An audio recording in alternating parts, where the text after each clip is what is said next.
chapter, Soulfull acquired by Tata. The reason we brought Manoj Bajpayee on board was purely because of the fact that when you have a trusted voice talking, the consumer will kind of listen faster. When you were building this brand, how did Tata happen? I've always been a person where I've seen discomfort and comfort. If I'm extremely comfortable, it makes me super uncomfortable. So in this entire journey, how have you seen leadership evolve, or what was your approach to put together a team and sort of have a shared vision with them? I always say this, right? Brand managers get fed up of their communication and their film and their creative. Consumer does not get fed up. So we had a lot to gain from the Tata ages that worked beautifully for us. Right. As far as what they saw in us, which is very humbling, is they saw technology of millets which no other brand in the world had created. Advertising taught me is that at the end of the day, you can have a great product, but if you're not able to create that emotional connect with that consumer, you will just be selling. Right. You will not create a relationship.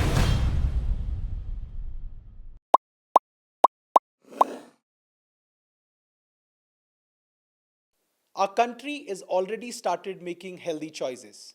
Reading nutritional labels behind the food packet is absolutely normal. Everyone in the country wants to know what is the real truth behind so-called healthy foods.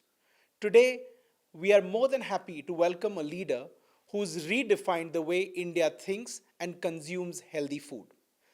Rasika Prashant, the Chief Marketing Officer and co-founder of Tata Soulfull. Tata Soulfull is on a mission where they want to bring back the forgotten ancient Indian grain. From the corridors of global advertising to one of the fastest growing Indian health brands, Rasika has actually redefined the way people would consume health food. She's built a powerful story of purpose, passion, and innovation. Today's conversation is going to be about her personal journey and future of healthy foods. So, welcome, Rasika. Thank you, Abhishek. Thank you for giving out the time and joining us today. So, firstly, when we were actually discussing your journey, you've come from advertising, you've actually gone ahead and worked abroad. And for a lot of people, that itself is a fulfilling journey, that you achieved, and you could have continued the same corporate journey, and you could have just taken that path. But you actually chose to do something on your own, and something which is related to food and nutrition. So the first thing that I would want to know is what exactly was going on in your head at that point of time. That if everything is going fine, was there a different thought process? Was there something that occurred, and then you started the entire hustle and started something on your own? So if you can help us with that particular journey. I think it stems from a very simple ideology or just a nature where I've always been a person where I've seen discomfort and comfort. If I'm extremely comfortable, it makes me super uncomfortable. Right. There is this a sense of curiosity to learn. There is a sense of curiosity to be stimulated. While there are people whose disposition is a lot more content and a lot more like easygoing, and I think that takes another make to make it. It's not that either is better, it's great, but I just from the start I've realized that that's my make. Okay. And today when I'm going to look back, it's easier for me to put two and two together and say that that's what got me going as an entrepreneur. I didn't realize it at that point in time. I just followed what my mind said and what my dream said. But today when I look back and just having come out of a corporate stint, I can tell you that I realized that that was that inert energy which has always been there, which has got me going. The other part of it was having studied, worked abroad, wanted to give back to the India story, and we knew that if we come back to India, the only thing which will keep us here, because we had jobs back in the US, Right. was the fact that we were contributing to give back to the India story. Again, in hindsight, it's great because the action is in this country. Right. I was just telling you that I've been traveling a lot in the last couple of months. Right. What is amazing is you feel excited to come back to India, because in India there is something happening every day. There's so much conversation, and when you live here you don't realize it. Right. But I think the action is right here. We wanted to come back to India. Our family has been rooted into agriculture.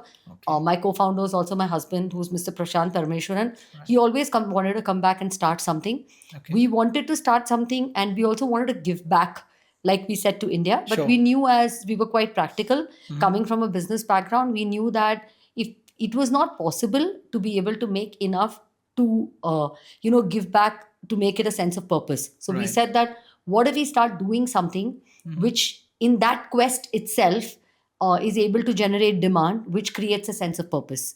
And Got it. I think all of that put together got us coming back to India. Otherwise, we knew we had a Western hangover. And if we didn't do something which was purposeful, didn't come back and create something meaningful, we would have gone back quickly. And lastly, I feel creation excites me a lot. Okay. Like, just to create something, growth, to be able to see it mature, to see things change, to see it pivot, Right. it just creates a very innate sense of excitement. So that's what got me coming back. Got it. So, I mean, one thing what I can make out is very clearly that you don't stay in the comfort zone for a long time. Yeah. That is something that probably is inherent, and that's the way you've been brought up, and Yeah. that's a default setting in that sense. I think that's the it's I would truly give it back to my upbringing in Bombay. Okay. Because Bombay as a city is so energetic, and it's Right. so stimulating, and it teaches you to never. Bombay never sleeps, so you just Right. become that person with a lot of energy, hustle, and all of them. So I think probably it stems from there. Great. Lovely. So, I would still want to just go back to that one thought where, I think it's very difficult for more than 90% people to take that plunge, because you are really comfortable and the risk factor is a lot. You don't know whether it'll work, whether it'll not work. And at that moment, either there is an inner voice, or you clearly see the purpose that you want to go. So, right, like you said, that you wanted to give back to India. Uh, on a practical level, the reason why I'm asking this is a lot of people would be seeing it and would probably be at that junction that they're doing really good in the corporate life, but to sacrifice that kind of money, and then go right from zero is a tough task. So, what would you, or would you want to share that experience, that okay, or was it always that money didn't matter so much? Creation supersedes everything, and that is where I'm going to run. What was that thought process like? So I'm again going to answer this in three parts. Point number one is that whenever the sense of risk averseness, or the ability to be able to take risk, is something that I manage, because how I ask myself, what is the worst that will happen? So whenever I'm in that situation, I'll ask, what is the worst that will happen? Right. Right. And if the worst is, if I'm able to answer that, that Right. lets me take the plunge. Got The second thing is, for me, sense of creation and equity has been of far more value than just salary. It's Okay. that equity, it's that stake, it's that sense of creation which drives me a lot more. So hence, that's the second thing. Right. And the third and the most important thing is, yes, of course, creation does excite, but to be able to be the master of your own journey Right. is something which I felt is a lot more valuable to me.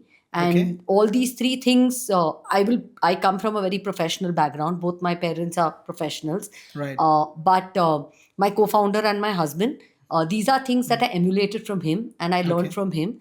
And while I decide, and he's a true visionary. So in Okay. my journey with him, I realized that these are things which I imbibed in myself very strongly, and that's just become a part of me. Lastly, purpose alone does not grow, right? Purpose Okay. alone does not scale. It's Right. products that scale. So when you create the right kind of products, and the operative word being create, or Right. solutions Right. that people are seeking, purpose will automatically follow. So it's that combination. So when you ask, is it that money doesn't matter? Of course, money matters, but I believe that if you're able to drive that true purpose true product creation, true drive and growth in business, the rest of it will, there is no two ways about it. It will follow. Success will follow. Right. So somewhere, I mean, both the things that you mentioned, uh, somewhere there's a balance. I mean, even if you are preparing for the worst, I'm assuming that okay, what is going to happen is I'm going to get a job back again one day or the other. If this doesn't work out, that's the worst backup plan. No, right? no, that's not the thing. I don't want to go back to a job. If this Okay. doesn't work, I will try something else and that'll work. If Alright. this doesn't work, what is the worst? I'm not going to starve, right? I'm still going to Right. get my 2 square meal. Right. My ways and means of living is still quite measured. Mm-hmm. And I drive my purpose from my work, my stimulation, my learning, my network. So, what is the worst? I would have still learned a lot. I would have still grown as a person.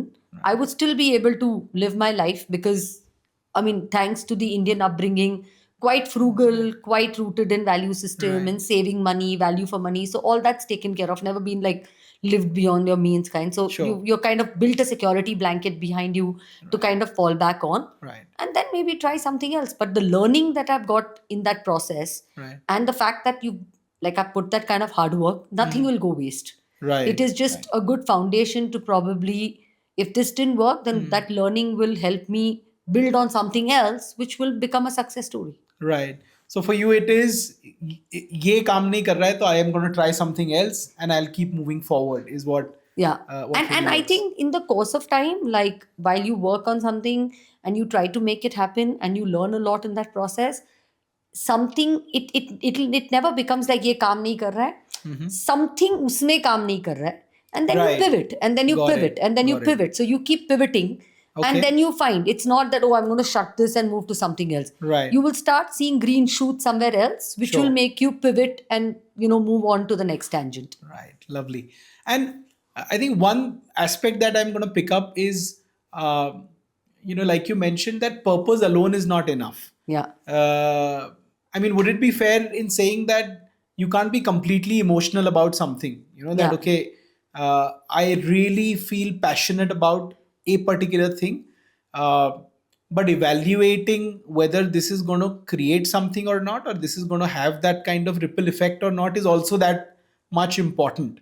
How did you evaluate this fact when you were taking that decision? So I think I would actually step back a little bit from what you just said. I'm not saying purpose itself is not enough. I'm saying at my stage in life, for my kind of an archetype, I believe purpose alone was not enough. It had to Okay. create some kind of growth, some kind of a difference. It had to, for me, scale was very, very important. So hence, in my kind of a journey, for me, purpose was not enough. Maybe when I'm 60, only purpose might be enough because it would not matter what is the revenue that it will create. It will be just Right. about that, good feeling of purpose. Right. Now coming back to the question that you asked, what made us realize it was, see, we knew for a fact that like we wanted to solve a consumer pain point. Sure. And we spent a lot of time understanding the Indian consumer. Very earlier on in the game, Right. we knew that we wanted to do something with food because Okay. and I'm giving you an example because it will just illustrate Sure. this what you're asking better, right? Right. It'll just be a little bit more comprehensive. Right. So my husband's uncle is Dr. M.S. Swaminathan, who was the father of the Green Revolution. Right. We always wanted to do something with respect to food. Okay. Because our family came from agriculture. Right. I worked in advertising where I worked on a couple of brands with respect to food. My co-founder and husband Prashant, he worked with a consumer data firm, Okay. wherein he worked in a supermarket chain as a client, which was Right. again a lot to do with food. And so, it just like, what would you have? Life just had it that on multiple places and junctures you dabbled with food. Sure. And this was purely our interest. Right. When we were living in the US and we met him, we were telling him that we want to do something with food. Right. And he said something very interesting to us. He said, have you guys heard about quinoa? And we said, yeah, we are seeing how quinoa has become a very big thing. And this was in Right. 2009, 2010. Okay. But no one brand benefited from it. And but why was quinoa doing well? Quinoa was doing really well because it had very high nutrition value. Sure. But the per kg cost was very, very high. And it was a Peruvian grain which had come into the west coast of North America. So he told us millets have the same nutrition that quinoa has. Okay. In 10 years, we are going to have a huge crisis when it's going to with respect to climatic changes. He said, when I did the Green Revolution, it was about hunger satisfaction. Right. Today and in the future, it's going to be about nutrition satisfaction. And Right. millets is going to take care of that, which is nutrition satisfaction, Sure. as well as it's going to adapt to the climatic changes. All right. More importantly, it is also going to substantiate the purpose of the farmer. We are a 70% agrarian economy. Right. And that farmer who's growing rice and wheat right now, because it started off with the Green Revolution, will need to pivot to another grain Right. because of the way the water table will change, the climatic conditions will change. So Sure. if you put all of this together, why don't you work on millets? Because it's more future telling. And that's Right. what made us start working on millets. Right. And we realized that when we started working on millets are ancient grains, which were always a part of the Indian ecosystem. Like, Right. like you said, you went to Bihar, Right. In Bihar, it is called mandwa. In Right. Karnataka, it's called nachni. Ragi. In Maharashtra, it's called nachni. It's the Nachni, same true. grain which is called in different names. It has the Right. goodness. It has an ancient grade which has the goodness of the old. Sure. It's just that people were not consuming it today because Right. people didn't like it in the format that it was traditionally available. Sure. So we said, okay, there is purpose because we need to solve for the future. There is a grain which the consumers believe in. There is a consumer pain point which is going to come up very soon where we will need to give them an alternative. Right. However, consumers want products in the form that they like. So how can we, revolutionize this grain in a format which is affordable Right. for today's Indian urban consumer and give them this product which they are going to enjoy. And it's not going to ask them to make a shift while we are taking a step ahead into their world and saying we are giving you, and then telling them that, you know what, this is tasty, this is yummy, this is good for you. Right. And guess what? It's also millet and it has the benefits. Right. So that is how we decided. So when we realized that, okay, we wanted to do something with food, we were solving a future problem, we were giving back to the Indian consumer, we were solving the India farmer story, and we understood the consumer pain point. So we could launch products in the market, Sure. and we could put a grain like ragi or millets on the table Right. to compete with a global brand by making it as tasty, as yummy, as affordable, because there's already breakfast cereals which is happening in India. Already There's a there in large India. True. 3,000 crore market out there. Right. So we knew that all of these somewhere gave us a hunch that there is a recipe for success. Now, how do we kind of build on it further and polish it and make it a better success story? That only time would tell us. But Right. at least the fundamentals of it gave us a feeling that, okay, we Sure. are making sense. Sure, sure. And typically from there, again, if someone is looking into it and someone identifies, that there is a larger problem that can be solved. In this case, it was about nutrition, it was about food, and I think it was even better because it was getting a solve for the farmers as well, considering the unpredictable nature of rains, etc. However, if someone identifies that problem today, and it can be in any category, what should be the next step typically? So from there, does one get into research? Does one get into understanding the numbers? Are there any checklists that one can follow that, okay, you've identified something, now how do I validate it? Is there a market? See, for when it? when you have identified there is an opportunity, I think that's what you're trying to say. Yes, yes. Now, one needs to validate it first. Is that opportunity going to solve a consumer pain point? Right. When you're solving a consumer pain point, you give the consumer something which is better for you because you're not doing category education. It's already existing, but you're giving a better for you version. Right. Now, you tell the consumer, I'll give you better for you, but without you having to compromise, without you having to make a shift. Okay. You are going to be comfortable. You are not compromising. I'm just giving you something better for you. So Right. this is better for you. It's just marginally more expensive. Okay. It is, which means it's affordable. Right. It will be accessible where you're getting it, and it will taste great if it's a food product, Sure. or it will be a great experience irrespective of what category it is. Right. When you are able to stitch that together, then you know you have a good offering. Right. Then next step is for you to do benchmarking. Who else is offering a product like this in the market or in this category, and how are you looking at each of their offerings Okay. and identifying where are they lacking? Okay. So you create a product which kind of solves for those pain points Sure. and create a very clear differentiation in your offering.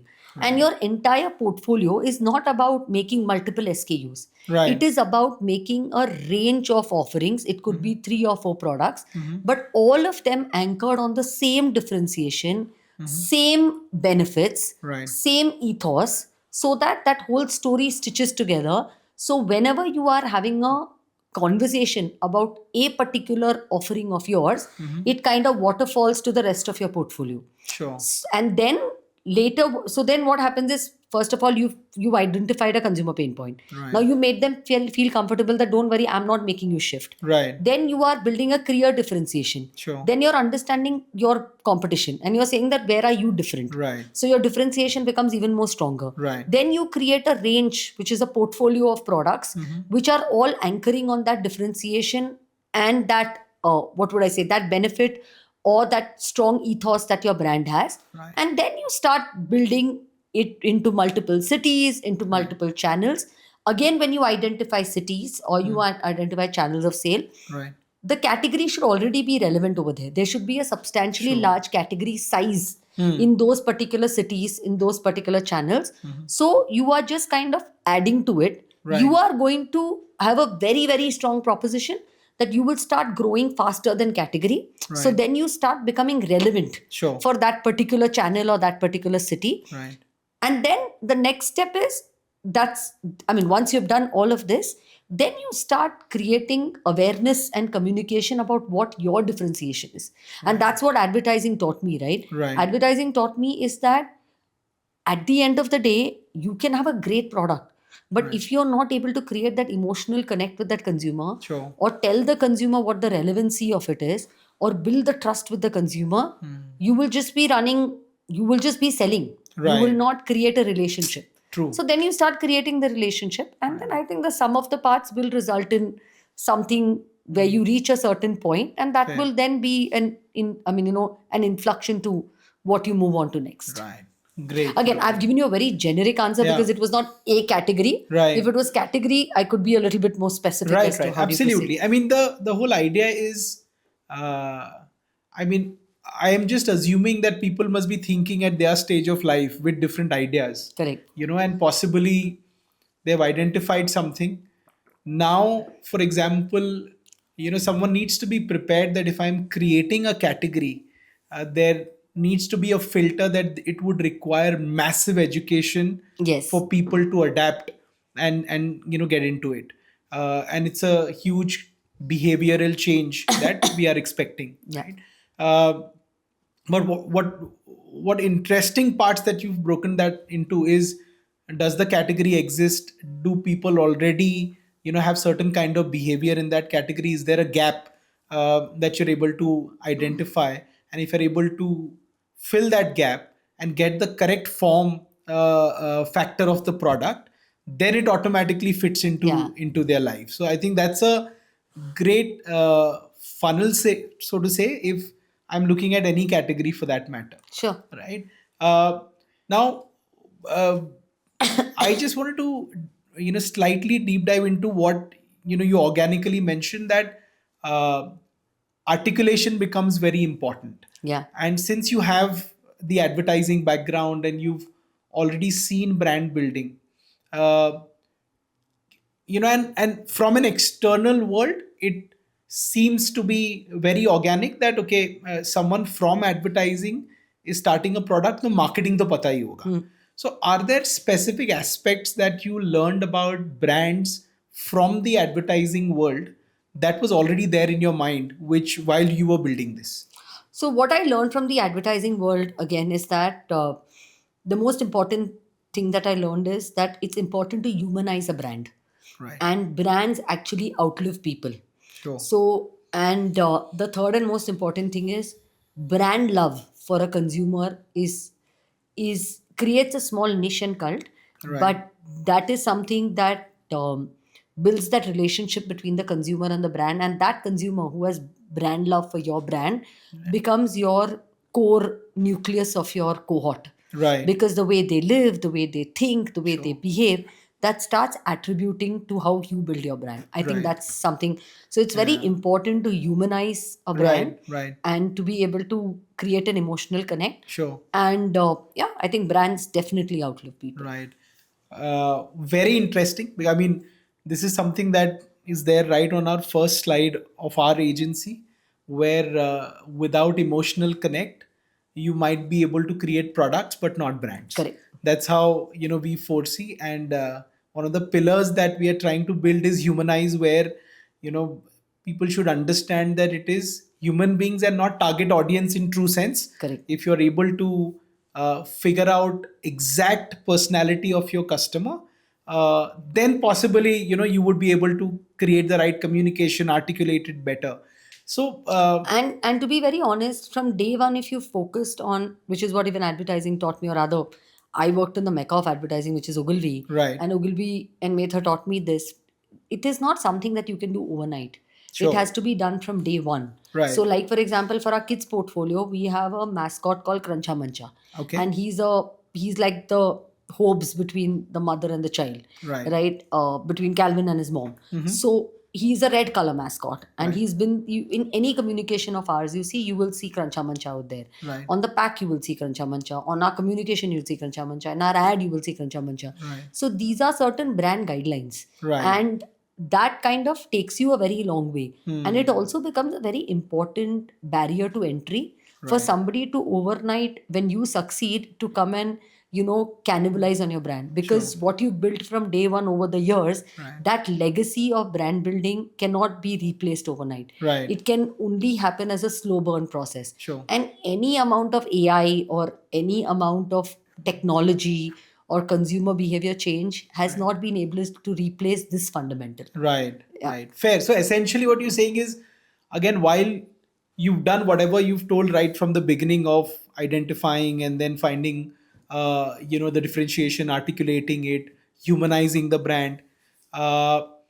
one aspect is very important, that you need to stick with it, Correct. right? Once you've decided. No, you need to you need to have a very clear communication architecture, Right. a very clear brand identity, and you need to build frequency on it over the years, that you are exposing the brand to the consumer at any touch point. Right. And I always say this, right? Brand managers get fed up of their communication and their film True. and their creative. Consumer Yeah. does not get fed up. So Right. at Soulfull, we used to always have, I'm just giving an example. Sure.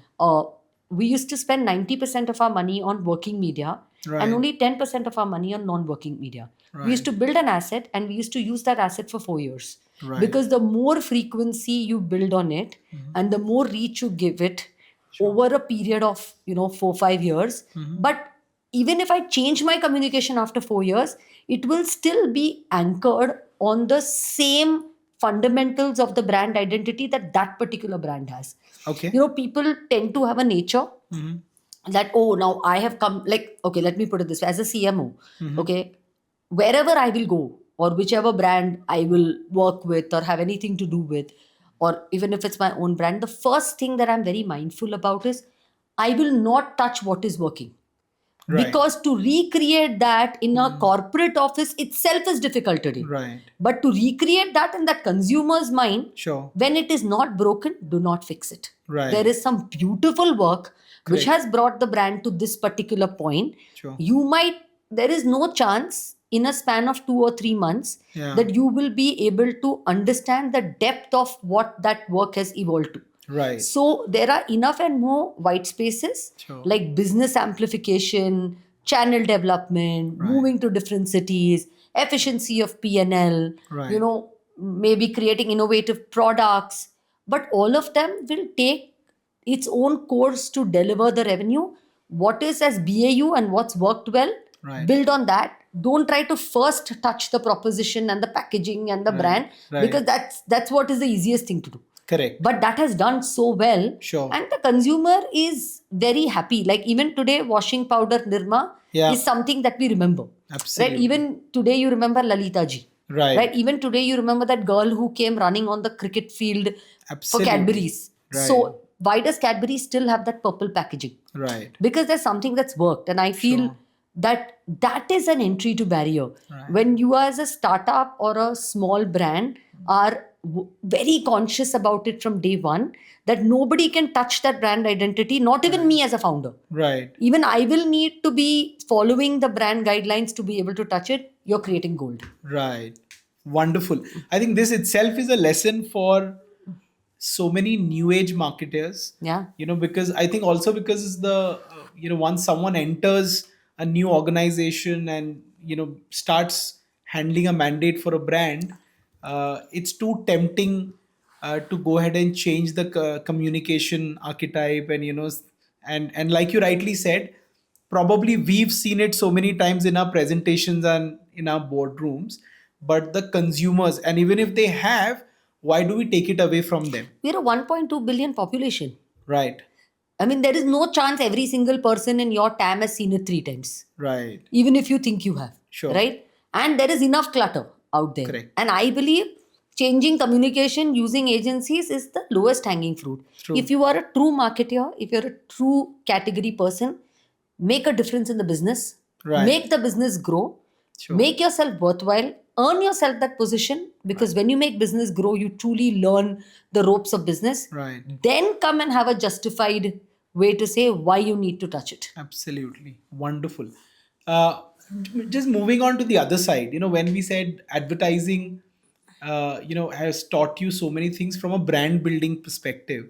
If we go from the consumer side of it, what is your take on consumer behavior, or the way we need to look at consumers' mindset, or the way they are going to react to a communication, or even from a research point of view? What has advertising taught you from that lens? So it's a mix, right? For me, advertising taught me.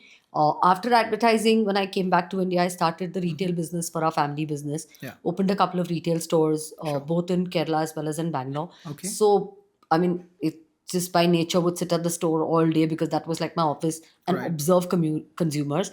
And then of course working on Soulfull and understanding the whole consumer gamut. Like I would meet or speak to at least 2 or 3 consumers every month. Right. I've gone to consumer households, looked into their fridge. It's something I love. I mean, consumers are my favorite. Right. Like I feel everything that a brand should do starts and ends with the consumer, Right. for the consumer. Sure. They are like till I like every day while I was at Soulfull, every single customer complaint came through my inbox. Right. Every single. Like there was not a single customer complaint that I did not see in my inbox. It's Right. not. I mean, while I was there, of course. Sure. So what have I learned? Most importantly, consumer will ask you, okay, इसमें मेरे लिए क्या है? Right. Okay.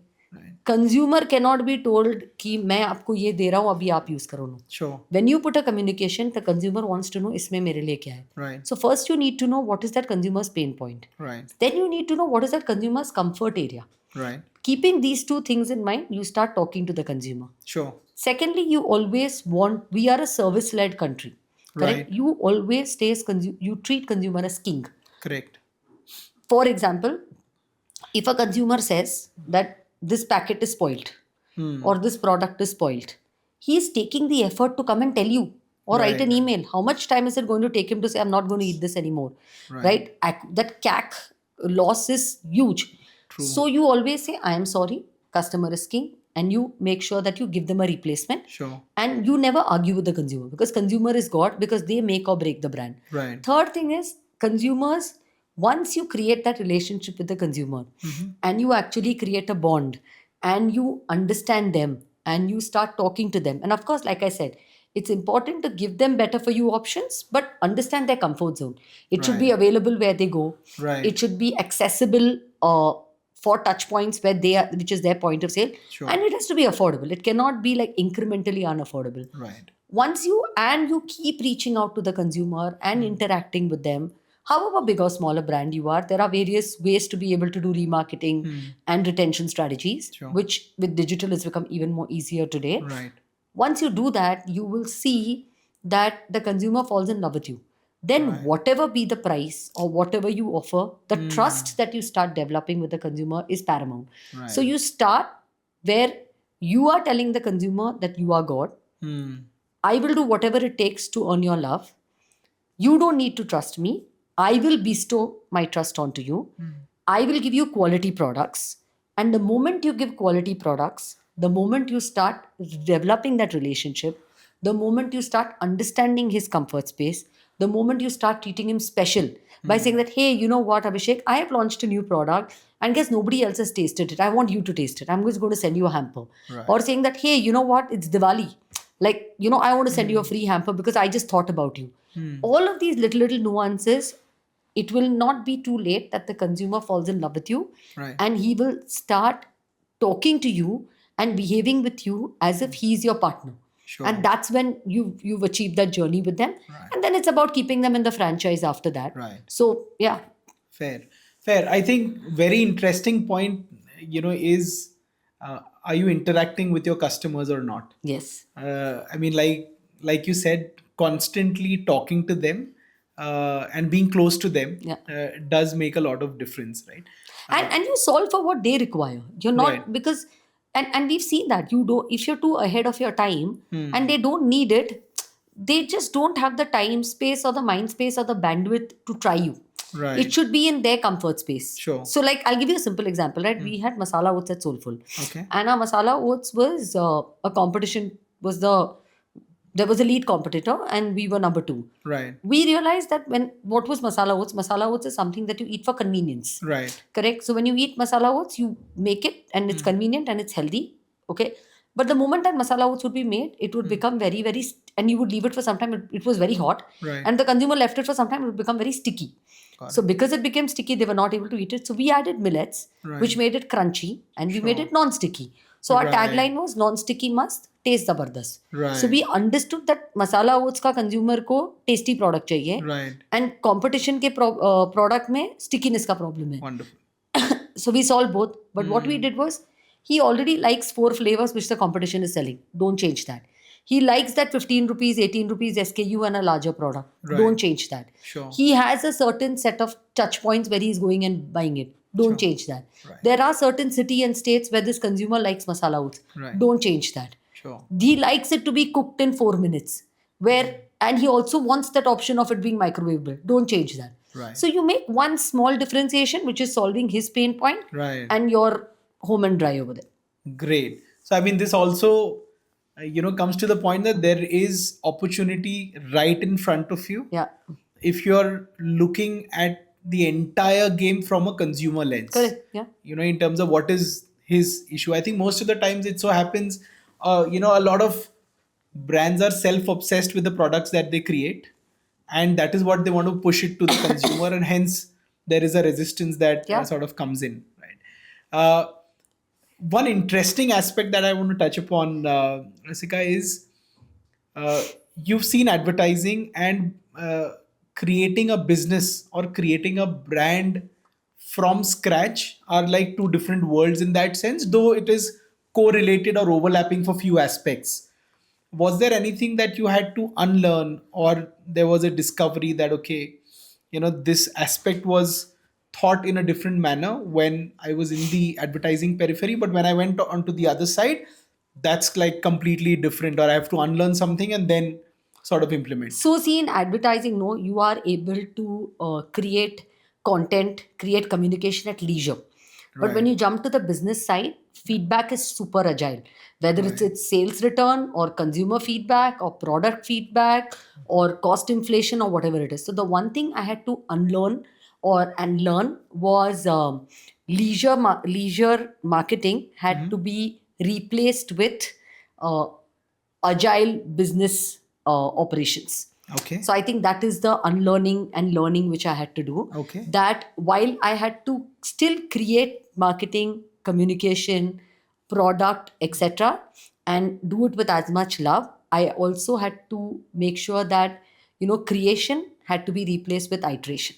Okay. Would you be able to give an example from a real world, scenario in terms of how did, this exact thing happened? So okay, I'll give you a quick. So we brought Manoj Bajpayee on board for our Rusk campaign. Right. So of course Rusk was no maida Rusk, and it was Sure. The larger markets were UP, MP, and like East, which was West Bengal, etc. So, and of course, other markets like even the West Okay. made sense. But Manoj Bajpayee spoke to that whole gamut, so we brought Right. him on board. So when Sure. we decided to shoot the ad with him, the reason we brought Manoj Bajpayee on board was purely because of the fact that when you have a trusted voice talking, the consumer will kind of listen faster. Right. So Manoj Bajpayee made sense. We knew this year Family Man was going to happen, etc. So we said, Right. okay, he made sense, and he's a very warm, lovable, desi, still aspirational Sure. celebrity, right? Right. So when we did that, and we knew that AI Hmm. is a big thing. Consumer is very loves AI, etc. Right. And they get excited about how AI. So what we did was we shot a couple of films with him. Okay, we shot a master film and we shot a couple of shorties, and we also shot a contest that we wanted to launch on social media. Okay. So the idea was we made a 360 campaign, and for that 360 campaign, we decided to go and shoot. You get a day with the celebrity, so we Correct. shot everything with them, Yeah. and we said that, and we also shot some sales videos, etc. When we decided to implement the campaign, we realized that okay, now I am going to run this campaign in UP and MP. Then I will run the campaign in West Bengal. Ideally, as per my plan, that I should be running this contest as a pre-bus. And then I should be running the YouTube campaign, etc. Right. And which is what the agency had also envisaged. Right. Now, very quickly, I had to look at the fact that this asset which I had, which was a contest where Manoj Bajpayee is saying a limerick and the consumer has to say it, it is not going to get me as much reach and momentum organically for two reasons. I could see that markets were developing with respect to distribution slowly and steadily. Okay. We had got a feedback on the product from the UP market, and we were changing our formulation to suit to the taste of the UP market. Sure. So I said, is this the right time when I'm doing a product change to be able to go this viral on social media? Doesn't make sense. Right. So I said, you know what, let me wait. Okay. And my advertising agency obviously was super excited. They said, we put an AI and we are going to get a limerick out. And we have also created a video wherein Manoj Bajpayee is calling the consumer to have tea with him. So through that AI video, you could get a personalized photograph on you and Manoj Bajpayee sitting in Buckingham Palace and having tea. Right. So all this is tying up to the larger story of the campaign. How can you not run it this time? Right. I had to take an executive decision, keeping the sentiments of my agency in mind, Right. because I'd done it with a lot of passion. And because I come from an agency background, I understood. Understood It it, was not that they were being obsessive. They were Right. just being true to their craft. I mean, how many agencies are so passionate about your brand, right? You don't get to Right. see, they can just do something and go away. Yeah. And manage the sentiments of my brand team and my category team, Right. and not say that, oh guys, you don't understand, we have to do it. Sure. Just like making sure that I held the balance between both. Sure. And now in the month of December, we ran a campaign in the west of India. So Right. this all happened like early last year in the month Right. of March. We shot the film in Jan. We took it live in Feb, March. Right. The campaign did really well. We got really good scores on the campaign, brand track scores. And then we were ready to go live in March. And then in December, and in December, we took the campaign live in West. So now we'd already done something in East, something in UP, MP, and now we were doing West, which is Mumbai, Maharashtra, Gujarat, whatever. At that time, I told my social media team, take the Now contest let's live. do that. Got it. So they said, Rasika, are you sure? I said, just take the contest live. Trust me, it'll work. Right. And at the same time, we had just finished a campaign in UP. We had just finished a second campaign in West Bengal.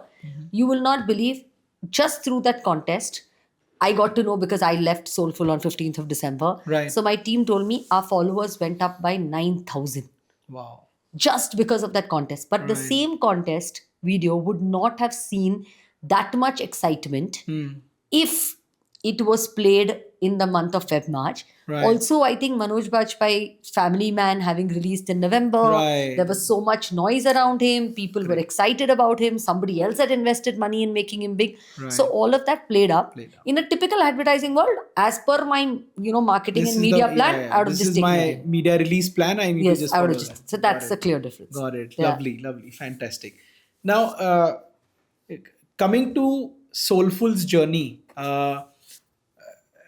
I just wanted to, get to the point where, when you started and you knew what is the problem that you're solving and you had all the basics in place. How did, the entire decision of product number one and what target audience, then product number 2, and how did you all go through that journey? Because I think it's also um, confusing, or rather probably a bold step, that okay, in that line of products there might be 5 things in my mind. What do I do and what do I go ahead with first, and what can be the reasoning for it? What was the thought process at that time? So it was very simple, right? We knew that we wanted to enter. So we had thought that when we are making products with millets, we want to make products, we want to create millet in formats which today's Indian consumer is seeking. Right. Now, there were three meal occasions. One is breakfast, lunch, and dinner. And the snacking has become very big in the last 8-9 years, Right. 7-8 years after the Netflixes and OTT of the world Correct. has come, because it has increased your snacking occasions. Sure.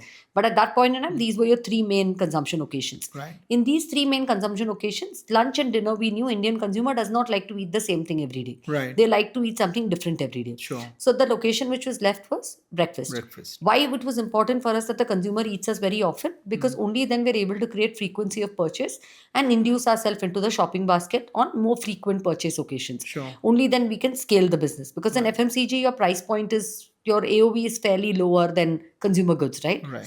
So we said, okay, breakfast makes sense. Now in breakfast, we knew that hot breakfast is something that you make fresh, but breakfast cereal was a fairly large 2,500 crore category at that point in time, Sure. which Kellogg's was the market leader. Right. But Kellogg's was an American brand, and they had Right. positioned themselves not necessarily as healthy, Right. more as convenient. So we said, okay, we had the opportunity to come and talk about being better for you than Kellogg's in that particular category, and there is a fairly large size. So even if I look at over a period of time 8 to 10% category share, even then it's a sizable business. So the Right. bottom up working made sense. Sure. Now when we spoke about that, which is the two consumer sets who are eating this breakfast cereal, we realized that it's the kids in the age group of 4 to 14 years Right. and young adults in the age group of 25 to 45 years. Sure. We layered it further by saying that, okay, now better for you. Which consumer sets will this fly in faster? Who will adapt to it? Who's more captive? Right. Again, 4 to 14 years Right. and 25 to 45 years. Sure. Now, why 4 to 14 and 25 to 45? Because 4 to 14, the mother is taking charge of the child's nutrition. Right. She wants to give the child better than what she has. Right. Her source of influence is either the pediatrician, eventually the digital landscape, Right. and her mother. Now, the pediatrician is already recommending ragi as a weaning food Right. for that 1-year-old, 8 months. So there is already a belief and trust in ragi. Right. It is just that after 2, this child is not eating it because they have a say in what they eat. So if I introduce a format that the consumer wants and the consumer likes, Yeah. which makes that dichotomy between the mother and the child beautiful, Sure. then I'm bingo on. So we Right. said, okay, hence this child does make sense. So Right. mother believes in it. Child is definitely getting a product which is tasty. So mother's guilt is taken care. Child's indulgence is taken care. So we said, okay, bingo. We were on with 4 to 14. Understood. Now coming back to 25 to 45, it is this consumer is again ready to make that change or shift to eat something healthy. Right. You've just come out of college. You're an early job aspirant. Vanity makes a difference to you. No more do you feel up and about after a night of hangover of drinking. Right. Your hangover is hitting you. True. Suddenly you realize Yeah. you've taken charge of your own nutrition. Right. You want to look good, but you're an early job seeker. You need to be at work. Right. So how do you start satisfying your want or aspiration to be healthy is through food. You take a gym membership, but you never end up going over. Right. There. Correct. That is True. वो 2 बार मतलब 2 बार महीने का पैसे देने के बाद then you're like Yeah. अभी तो so but it is through food that you are obviously taking care of this vanity. Sure. 4 o'clock is still that samosa. Now Right. Indian consumer is not going to, if like every household should have had an air fryer by now if Absolutely. people didn't want to eat fried food, right? Correct. If you're giving me samosa, give it to me fried. Right. Correct. And that lunch and dinner is sacrosanct. Right. So that morning breakfast, this 25 to 45-year-old doesn't mind it being repetitive. Right. Because they are running that race, they want convenience, they want something indulgent, but at the same time it has to be healthy, and they want somebody else to take charge of their nutrition. Right. Because that is the okay, today one checkbox. One thing is I've done taken it. care of, yeah. So that is why both these consumer sets made sense to us and we went after them. Got it. So, and this is, we are talking about which And we year stuck is to it. Through our journey, we stuck to it. We just Okay. spoke to only these two consumers. Got it. And this was back in 2013. 2013. Yeah. So, 2013, still was there a gap in terms of the number of people who were skipping breakfast versus also having breakfast but non-nutritious breakfast, or does that No, problem no. still See, exist? there were lots of people who were skipping breakfast even then. But Right. there was a 2,500 crore category of That already breakfast existed. cereal that existed. Got it. मतलब उतना का तो लोग breakfast cereal खा ही रहे थे. Got it. And that was growing at a 20% CAGR Sure. for some of the subcategories. So you know that you are, I mean, you want a small piece of a big pie, right? Got it. And that will also still make business sense for you. Got it. Got it. Perfect. And okay, so then breakfast. And then we saw, I mean, and then for both these TGs, are the same TGs where the snacking occasions increased. Because they were the two TGs where the child had longer hours of school. They needed 11 o'clock break. After you come back on the bus, you needed a snack. Then, Right. you know, before evening dinner time, the mother, when she was cooking her meal, she needed to give a snack. Right. So we could then pivot from breakfast cereal to snacks and make it healthy, better for you snack. Right. Same way for this 25 to 45-year-old, Netflix came in, OTT came in. They obviously had that evening 4 p.m. snack where suddenly after COVID, people Right. started becoming a little bit more conscious about health. Got So it. they wanted something better for you, but tasty, but taking care of the benefits. That midnight snacking craving was there. Right. So it was easier for us to pivot under the same TG bucket into Sure. multiple other categories. Sure. So, I mean, one thing that I see common is as an organization, you've always looked at what the consumer's life has been Yes, about. yes. And based on that, even the product extension also was evolving, and hence the new So products were coming. it's always consumer lifespan, consumer life stage, Yeah. consumer consumption occasions. Sure. How is each of these patterns which is evolving is what helped us make decisions in how we went about with our portfolio. Sure. And great. So if this is identified, I think it will be interesting to also know what was the articulation strategy at that time. I mean, like you said, from an audience point of view, it was, it made sense to take Manoj Bajpayee on board. Yeah. Right. Then why not, let's say, for a ragi choco product? How did the entire structure come into place when it came to communication? What was the thought process? If we just So run through the that. communication was always very simple. See, communication would be layered in very simple stacks, right? One is, what do you communicate? You communicate your consumer pain point, Sure. translated to the benefit that you're giving to the consumer in a very simple parlance. So making Right. it a very simple tagline to the consumer was very important as to what you're giving them, layering it with emotion. Right. So that was what you communicated. Sure. Okay. In our communication, we would keep repeating, for example, in the kids' portfolio, our mascot, the mother, the child, the ideal age group of the child, and the mascot was a part of every single communication, because over a period of time, you started seeing the mascot, you knew this is Soulfull. Right. He started become the identity of Soulfull. Got it. So that was one. Now, next, that is what you communicate. Then it is about where you communicate. Our media stack up would be, what are the touch points where this child goes? Right. Correct? And what are the touch points which talks to the consumer who buys for that channel? For example, if I'm selling in GT to a kids consumer in the snacking category of 10, 15, 20 rupees, then I will have to do regional TV or kids channel. Right. But if I'm not, and I'm selling, like, because obviously the penetration is higher. While for another category which is talking to young adults, and young adults are fairly there. See, in kids are not, digital doesn't let you target kids. Right. YouTube doesn't let you. So Correct. it's important to reach the touch points which allows you to target kids. Right. Similarly, with the young adult category, because it was a high value SKU, there you sold it on modern trade and e-commerce. Sure. So you did not need to go to TV. Then you use digital to your advantage, and you communicated there. Again, over and above that, you looked at various touch points, like a marathon, like a corporate, like a like a fitness festival, Right. like digital channels, like community building activities. Sure. A lot of those kind of spaces where you could go and advertise or communicate to these consumers. Got it. So first is what, then is where, Right. and then is the budget. Right. The budget was very clear. It was always the spends were a percentage of the overall revenue. Right. Because that was enough for us to spend in order to create that revenue, because it kept the P&L also extremely efficient. Got it. Perfect. And I mean, through this journey, I'm sure there would have been an ups and downs in terms of challenges, in terms of some sort of disruption that has happened. Is there anything that you recollect? That okay, this required really deep thought to come out of it, or anything on those lines? Or was it sort of guarded in a way, or was the plan created in a way that, there was always something to have a fallback on, as a plan? No, no, we have had our moments where we have gone out in the market and we felt very gung-ho about it.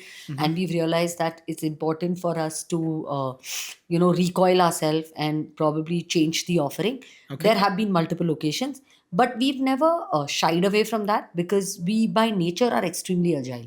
And Right. like I said, for us, consumer feedback, market feedback, sales returns, are all of these things we have a very, very sharp hawk view Right. on. Okay.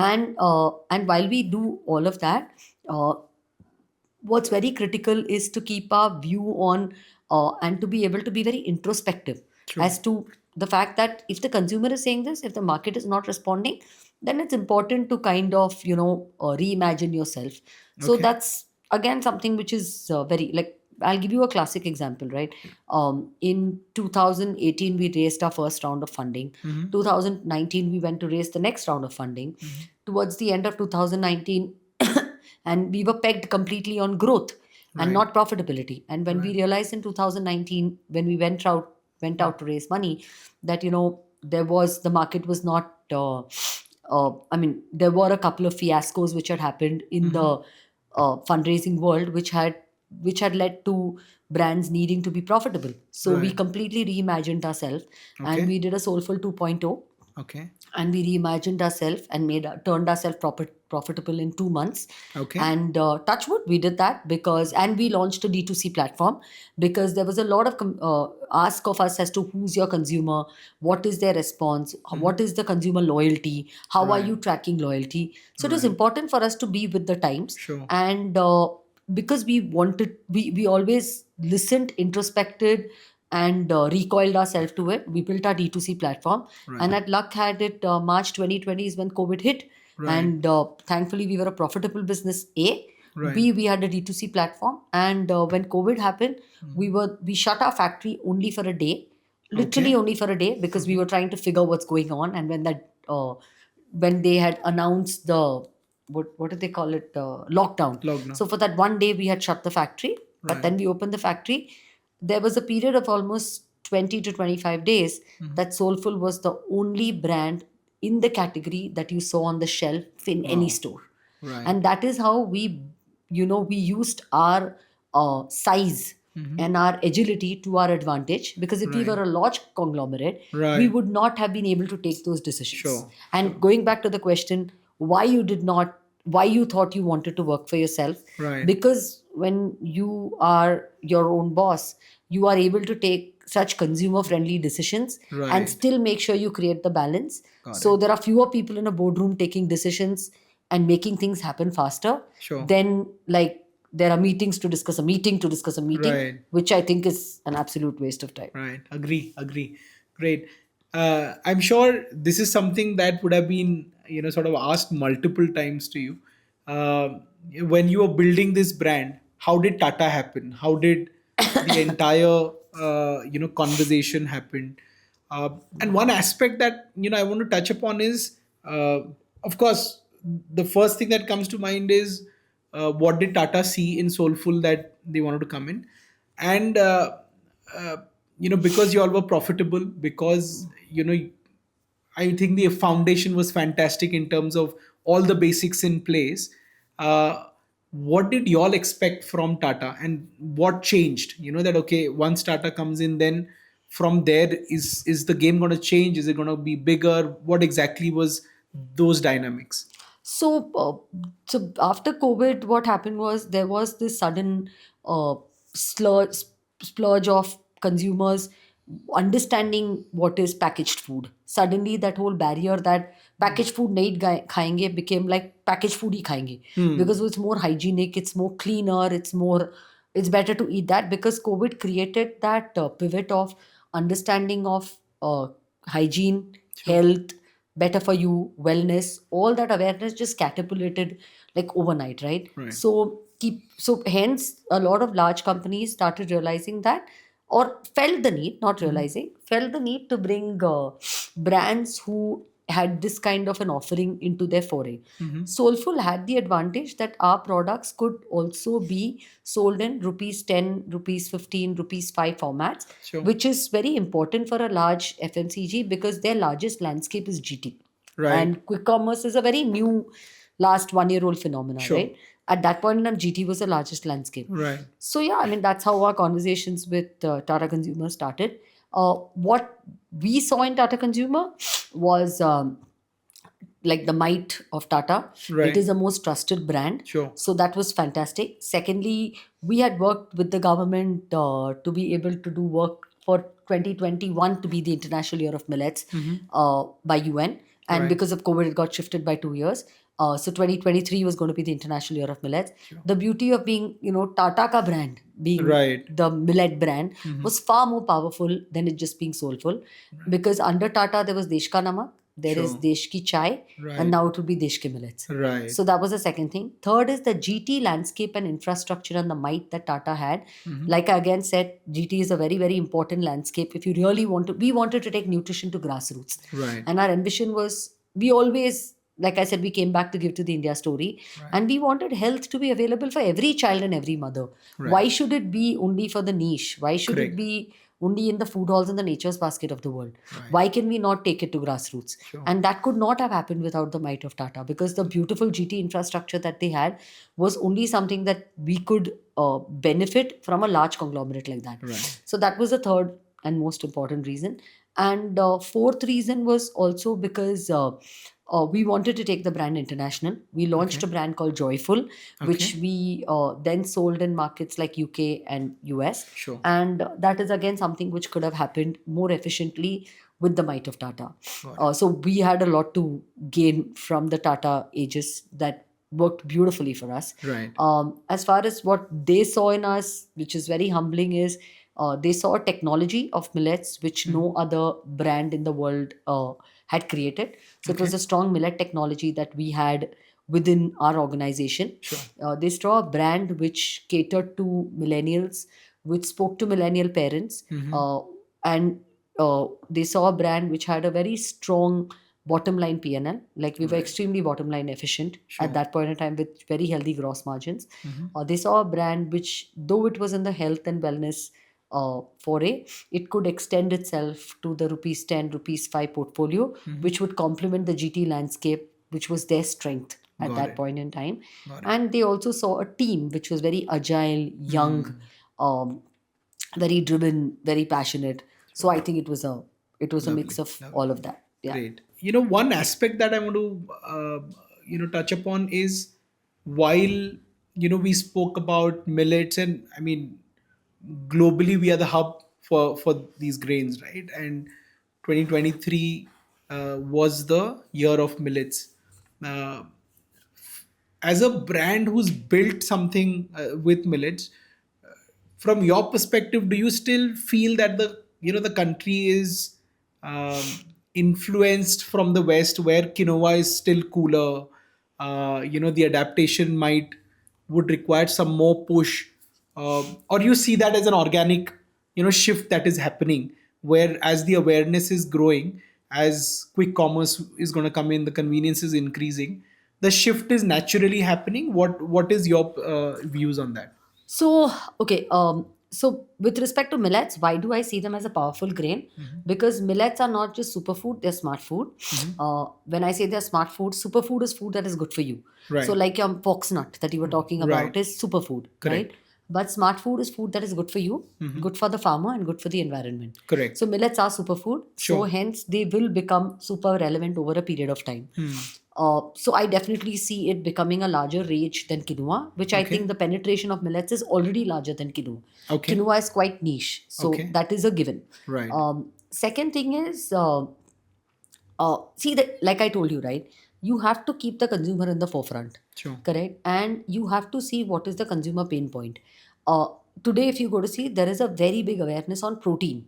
There is a lot of conversation on protein, Right. because consumer has become, thanks to digital media, influencers, nutritionists, conversation across, they realize that protein is very essential for your body, Right. because they are seeing deficiency of protein Sure. causing certain issues. And it starts with issues, then it goes down to lifestyle, then it becomes a daily need, and then consumers start. But they don't really know why protein. Right. मतलब protein से what am I going to get? Nobody knows. Gym trainer ने बोला protein खा लो, Right. Mother ने बोला protein खा लो, school की teacher ने बोला प्रोटीन खा लो, सब लोग प्रोटीन खा रहे. Right. So that's a very different wave because Right. that's a functional ingredient claim. Correct. Now millet is an ingredient. Protein is basically an output benefit. Right. Correct? Millet is an ingredient. If we have to make millet as mainstream, okay, the journey needs to continue to be how is millet lending itself with the benefit for the consumer that the consumer is seeking, that the consumer understands. Sure. तो अगर आप millet को उठा के बोलोगे कि these products are made out of millets and hence they're gluten free. We are Right. not yet there as a nation to understand gluten free. Sure. Okay, I mean, like for example, a lot of mothers did not know milk gives you calcium. They thought milk gives you protein. Because, and I'm talking about NCCS AA plus consumers. Right. Okay, protein has been as a nomenclature, a word for just way too many years, and Sure. today it started picking up speed. Right. That everybody is putting protein, water mein protein hai, nut mein protein hai, sab mein protein hai. Correct. But finally, the protein needs to be delivered. Sure. If you really want something to stay and not be a fad, it has to start delivering. You have to start communicating benefits Right. that it is giving, that the consumer is seeking. Sure. Sure. Now, for certain products, it could be crunch. For certain products, it could be that millet gives you, it's better for your gut. Right. In certain places, it could be high fiber. And it is it's not category agnostic. It depends on which category you're going into. Sure. So I genuinely feel, and most importantly, so millet does have the ability to lend itself as a benefit for different categories with respect to what the category needs. So Right. that's one thing taken care Sure. of. So hence it is truly good for you. Right. Like it will lend itself in its way depending on what category you're eating. If you are able to treat it well. And then you know ki, okay, millets, why was it good? RTB is millets. Right. So great. Right. So slowly it will start becoming, your reason to believe is millets. Sure. But the benefit you're getting is what you seek. Right. So then that marriage is happening Sure. beautifully. That's one. Secondly, like I told you, we are running out of groundwater. Bangalore has no groundwater. So I'll give you a simple trivia, right? Right. Ragi, okay, rice requires 400 liters of water, which is one tanker that Right. comes in Bangalore. You see it often. Bombay, mein, I don't know, dikhta hai ki nahi Right. dikhta hai. That pani ka tanker. Right. Okay. And 1 kg of rice requires 400 liters of water. Right. Now, 1 kg of rice is consumed in regular households in a day. Right. Like that one glass of rice, Correct. आधा सुबह शाम, a family of 4 to 5 people will consume it सुबह शाम. Now ragi requires only rice requires 4,000 liters of water. Right. Well, and which is from the ground. Okay, so you do not have groundwater. Bombay Right. doesn't have groundwater. Karnataka doesn't have groundwater. Nobody has groundwater. Right. Okay, so when rice requires 4,000 liters of groundwater that you consume in a day from the ground, ragi requires only 400 liters of water, that too from the sky. And this ragi 1 kg is consumed over 3 to 4 days in a household. Why? Because millets are complex carbs. Got it. When something is a complex carb, you eat it in smaller quantity because it bloats in your stomach. Correct. So it disseminates energy very, very slowly. Right. And that is why nutritionists say ragi ki nachni ki roti खा लो, Right. jawar ki roti खा लो. Because एक रोटी से आपका पेट भर जाएगा. It will Right. disseminate energy slowly. It has all the nutrients that any other superfood has. Right. So nutrition is very important. You cannot cut food. Like for example, when you say that I want to lose weight or I want Right. to stay healthy, you can't just cut a meal. Correct. You have to make sure your nutrition panel is taken care of. Absolutely. When you introduce millets in your food table, you are able to reduce the intake, Right. still take care of the nutritional delivery that your body requires. Sure. So millet again takes care of that. So that's the second thing. Right. Now the third thing that millet takes care of, like I said, is the amount of water that it consumes. Right. And it can be grown throughout the year. Sure. So like for example, right now, you don't know when it will rain in Bombay, when it will rain in Bangalore. Like the entire weather table is gone off. Right. Like we have seen Bombay, you're coming from Bombay. Bombay had a very cold winter this year, Right. which has been unheard of. So Correct. we are all getting used to it. Now there's nothing to get scared of. Right. See, when you solve what is a erratic weather, where it is disrupting, the biggest place it is disrupting is agriculture. Right. We come from an agricultural background. Sure. So if you're able to solve for it and people start growing millets, then you're not going to have that issue. Right. So there again, it takes care of the climate. It also takes care of the farmer.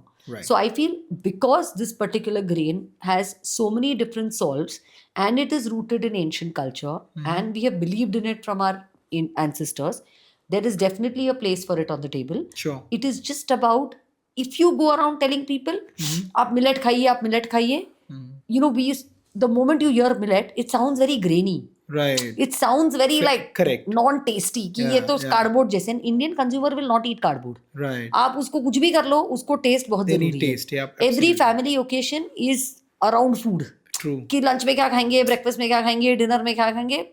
Forget your parents. Even you and me are like that. Right. Holiday पे जा रहे हैं, अरे lunch पे किधर जाते हैं, Correct. या डिनर पे किधर जाते हैं. We are very particular about what we eat, Yeah. right?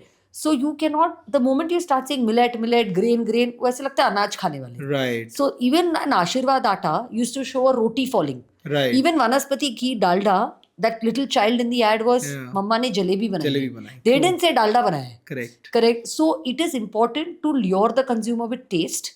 It's important to talk about benefits of millets, which are solving consumer pain points. Right. The RTB is millets. And I think then we are in for a success story. Sure. Because I think also two things that people are really struggling is portion control because of the entire calorie deficit and how do you maintain that and stuff like that.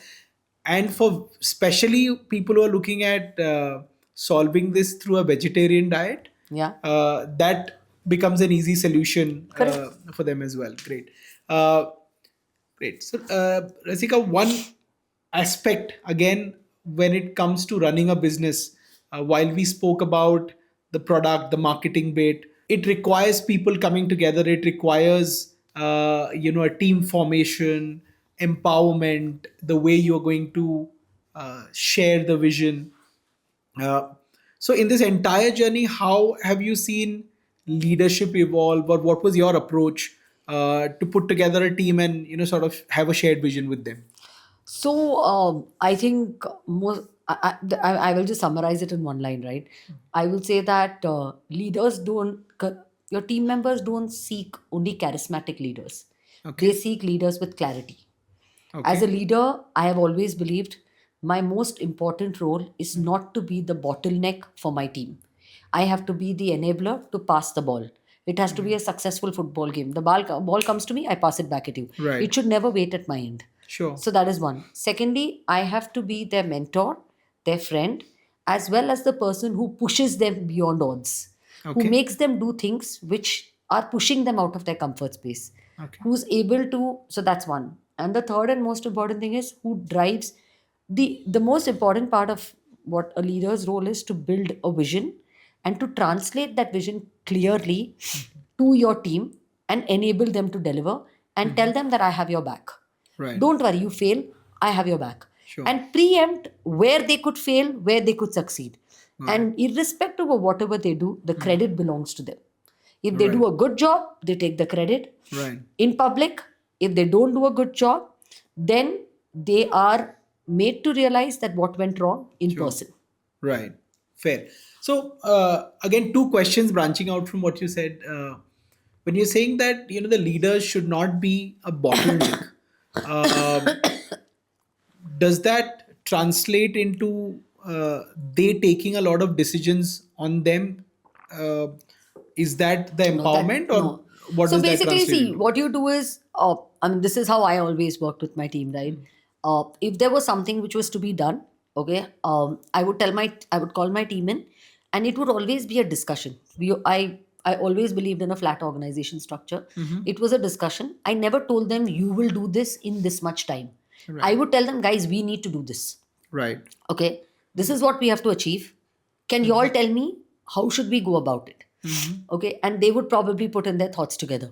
Once they put in their thoughts, I would crystallize it and structure it, and I would layer my thoughts onto it. Sure. Now I would ask them further, do you have any questions? They would ask me the questions. I would give them clarity on those questions.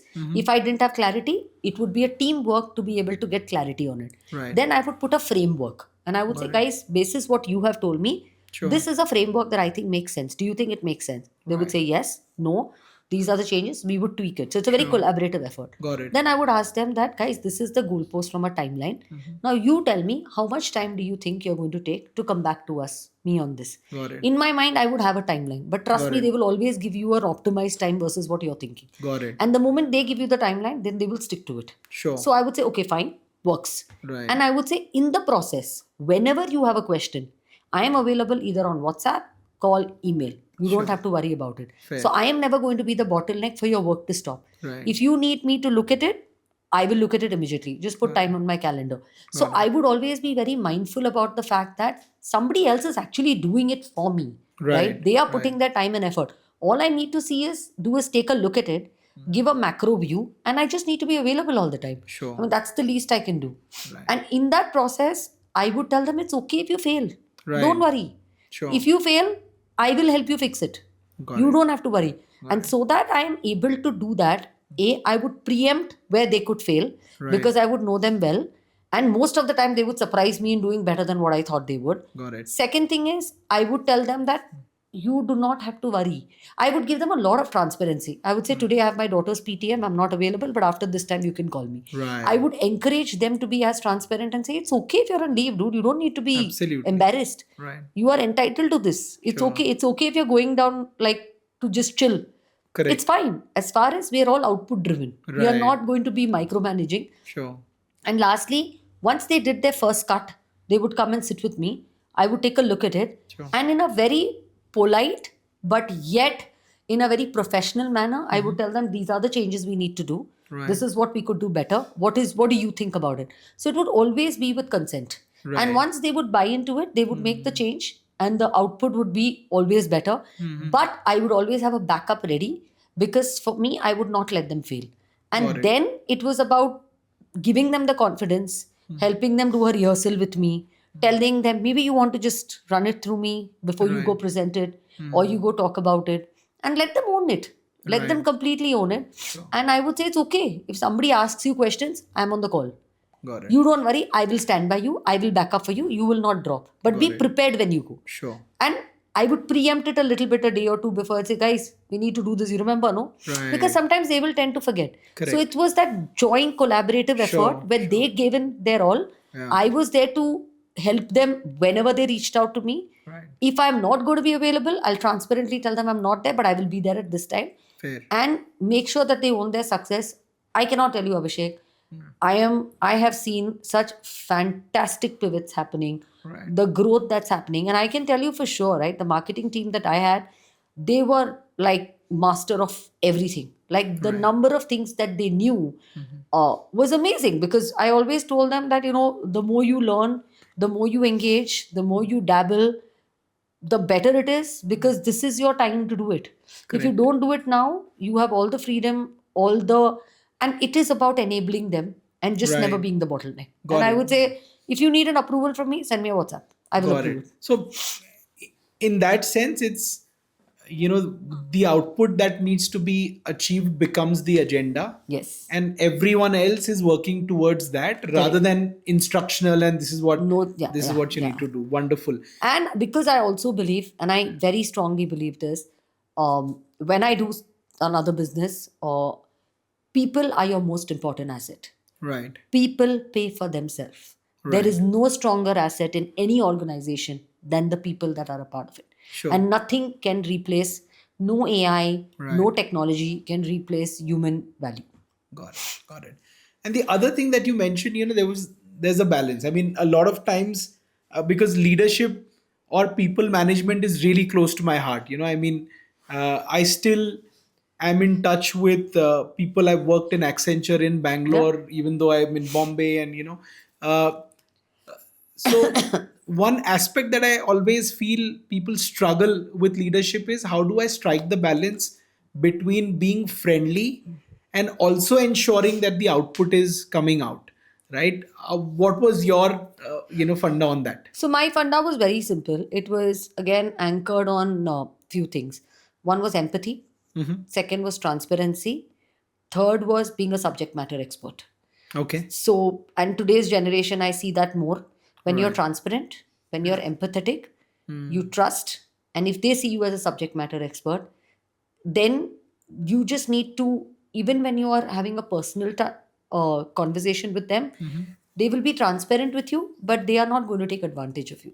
So Right. the more you trust them, and when they see you grow, and when they see you're doing well in life, and when they see you are a subject matter expert, they will somewhere in their own head start treating you as their mentor, and they will see the comfort space in you, and Right. hence they will be ready to deliver whatever you want. Right. And most teams are, which I realized very recently as well, work for the leader, not for the organization. Right. It's the leader who stimulates them. It's the leader who sets the culture. Sure. It's the leader who gets the best out of them. And that is what, and they crave stimulation. Right. Great. And this, I assume also works for the next generation, which is, very loosely spoken of, that okay, they don't want to work, or they are like job hoppers or whatever. But actually, what you're saying, if it is implemented correctly, even the Gen Z's are Yeah. part of it, and they are also ready to deliver. So I mean, it's basically, with respect to the Gen Zs, what I love about them is, okay, they are very easily moldable, and they are very honest and transparent. Right. They are not they are not caught up uh, in the usual organization politics. They don't see comfort there. Right. If there is a problem, and if you tell them, hey, you know what, this didn't work out, buddy, like this Right. was not okay, but with respect, you cannot take away anybody's respect. Respect Sure. is extremely important. Sure. They will say, oh really, okay, I will change it. They Right. don't hold any grudge. Absolutely. They don't hold anything against you. Right. If they show up at 11 o'clock, and if you say, hey, Abhishek, can you please come in by 10 if you don't mind, I'm absolutely okay, you leave early. Right. But for me, around 10 o'clock works well. What do you think? Is 10 o'clock okay for you? Right. Like, if you take them on board and you have a peer-to-peer chat, they'll be like, yeah, sure, why not? Right. I'll come in. But you know what, Rasika, but can I go for a coffee break in the afternoon? Sure, no problem. Sure. But when you go for it, so when you do KPI settings with them, and you make everything more output driven, and you just set basic guardrails of discipline, because any organization works with Absolutely. structure, they are very amiable. Right. In fact, they are less egoistic, Sure. they are less stuck up, they are very good to go with the flow. You tell them, hey, we need to travel somewhere day after tomorrow. They will very transparently tell you, oh, I have to go for a cricket match. Okay, what time does your cricket match end? This time. You think you can take a flight early in the morning? Sure. They are very, very amiable, and I Got it. think that's beautiful about them. And they Sure. crave to be stimulated, Right. because they get so much stimulation around them, right? So Yeah. if you have once in a while when you're chatting with them and you say that, hey, why don't you read? I'm reading this book and it's really good. Maybe that's what you want them to imbibe, but you Right. slowly slide it to them and say, hey, why don't you read this book and it's very interesting? Hey, you know what? Like, it's really boring. Try it. Yeah. You're so good at content. Maybe you would love to read it. Sure. They will try. They will They have no inhibitions. Right. I Wonderful. think it's a beautiful generation. to Right. work with. Right. Yeah. So do I. I mean, I sometimes do not understand why there's so much conversation around them. I think I love working with them. I think the conversation is because the people who are not able to work with them, they are stuck up. Right. The problem is not with them. The problem is somewhere within us. True. We are not able to adapt to them, Right. and they are just so chill. Sure. Yeah, absolutely. Great. I mean, and like, we were just talking about it. I think to create something which outlives you, to create something which solves a larger problem, I think family support, I believe, is very, very critical. And you've come through the entire journey with your better half in terms of, working together. And I personally feel either, earlier it used to be that either you sacrifice that aspect and then you build something big. And now we see examples like your case that, okay, the family is intact, there is a balance, and still there is something which has been built beautifully. Would you want to talk about that as the last bit, that, how does that dynamic work? How has that worked for you in terms of, contribution in the success and growing together? So I think like the beauty was, I mean, for me, why it worked well, and I don't know if it is specific to us, but see, when you have a partner in the business who you trust, who you don't have to second guess, it makes a big difference, because there Right. is one whole part of that not being you don't have to worry about it. Right. Second thing is, you're working with somebody whose otherwise life is very similar to yours. Right. You kind of like grow from each other, learn from each other. So that was something again that worked brilliantly for us. The third and the most important thing that worked for us was that we were able to realize a vision together. There was a lot of mutual respect. And I think mutual respect and trust is extremely critical for any partnership. So there were no red flags. It was Got it. all very predictable. Right. And, somewhere trust, mutual respect, and predictability becomes extremely beneficial when you are trying to grow together. Right. And I think this was, that was a big part of how we managed to work with Soulful, work in Soulful together. And between me and Prashant, he was the visionary, and I learned a lot from him. So one Right. person was like, what do you say, did have a upper hand because I was ready to follow and he was ready to be the visionary. Sure. So every visionary needs somebody who executes. So he was the Right. visionary and I was ready to So execute. there was no clash in So there that was no sense, clash. and the skill set also Yeah. complemented for the larger The skill cause. set was clearly complementing. Right. And lastly, this is something which worked the best for us. We never stepped into each other's shoes. Though we went to the same office, we never drove together, we never drove back together. Right. We sat in different Interesting. cabins. We never overstepped each other's decisions. Got it. If there was a decision which he took, if somebody came to me to speak to me about it, I would say you need to speak to him. Lovely. We never crossed paths. We handled very, very different verticals, and we never interfered in each other's work. We kept it very separate. So I think these were a few recipes Got to it. the way we made it work. Of course, to be very honest and real, it is a journey. Every relationship is a journey. You learn through the process, you stumble, you recoil. But I think the wealth of the learning that we've had having worked together is absolutely fantastic. One thing that I want to ask you as the final thought is, after building something, how would you want, from an external point of view, what would that takeaway from the journey that you've gone through, where it might be budding entrepreneurs, it might be people who might be stuck at a certain stage. So based on this journey, what would be your takeaway? That okay, it might be possibly one attribute or some qualities that anyone can implement to make sure that they move forward or plan to build something. So I think, that one biggest takeaway that we have had at least I have had in the limited journey that I went through is there is no replacement to hard work and perseverance Right. and sincerity and going deep and using every moment that you have to be productive. Right. And over and above all of this, what's important is to be introspective and ready to iterate. Lovely. If you do this, there is no stopping. Superb. Great. Thank you so much, Rasika, for spending elaborate time. And I think right through the conversation, there would have been a framework that got created in terms of how one needs to think through uh, while doing a job, to building, finding gaps, to the marketing aspect, to the personal side of it. So thank you so much, and I'm sure it will be very enriching for anyone who sees this. Thank you so much, Abhishek. It was a pleasure talking to you, and thank you for making the conversation so enriching, because I think your questions led it to building the whole flavor of this podcast. So thank you so much for that. Thank you. Thanks a lot.